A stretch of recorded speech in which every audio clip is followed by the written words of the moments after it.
ताटामध्ये जर असा ठेचा असेल तर 2 ऐवजी 4 चपात्या खायला गॅरंटी देऊन सांगते. उपवास सोडायला मस्त असे ताटामध्ये झणझणीत ठेचा करून बघा. चवीला खूप छान लागते, खूप कमी साहित्यामध्ये. आता या ठिकाणी बघा तीळ घेतलेले आहे. 3 ते 4 चमचे तीळ घ्यायचे. घरामध्ये पांढरे तीळ असतात प्रत्येकाच्या. मस्त तिळाची चटणी बनवूया आपण, ठेचा बनवूया.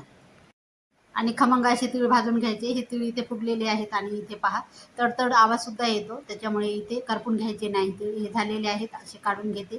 काहीच वेळ लागत नाही तीळ भाजण्यासाठी, फक्त करपून घ्यायची नाही. जर करपले तीळ तर चव बदलते. असे म्हणजे तीळ कसे भाजले ते अशी मोठी साईज होते, फुगल्या जातात आणि असे आजूबाजूला पसरल्या जातात, उडतात तीळ. ते भाजलेले आहेत छान असे खमंग. आता हे काढून घेते एका ताटात.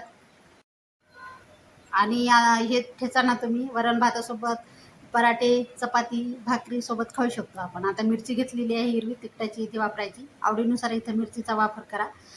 किती जेवायला लोक आहेत त्याच्यानुसार इथे ठेचा बनवा. 10 ते 12 अशा लसणाच्या पाकळ्या टाकायचे साल काढून.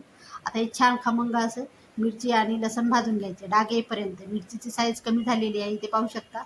आणि पहा याच्यावर डाग सुद्धा आलेला आहे. अर्धा चमचे जिरं टाकायचं आहे. गॅस बंद करून टाकलेला आहे मी, कारण जिरं भाजायला वेळ लागत नाही, त्याच्यामुळे गॅस बंद करून टाकायचा, नंतरच भाजायचं. यावर एक टमाटा ठेवून स्टँडवर असा भाजून घेतलेला आहे. मोठ्या साईजचा टमाटा असा भाजून घ्या, चारी बाजूने.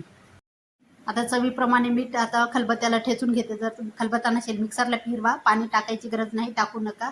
आणि आबडधोबडच वाटून घ्यायचं आहे. आता त्याच तव्यावर मी इथे तेल टाकलेलं आहे. तेल थोडंसं जास्त असू द्यायचं आहे. खलबत्त्याला हा ठेचा ठेचून घ्यायचा आणि ते पहा अशा प्रकारे हे ठेचून घेतलेलं आहे. खलबत्त्याला जास्त बारीक करायची नाही, थोडंसं जाडसर भरड असलं पाहिजे.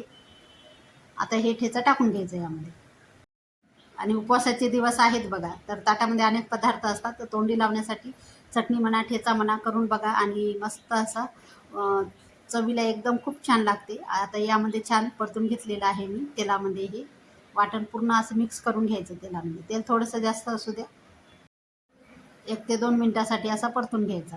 गॅस कमीला ठेवायचा, नाही तर ठसका होते, इथे सांगते मी. आणि हे झालेलं आहे मस्त असा करून बघा.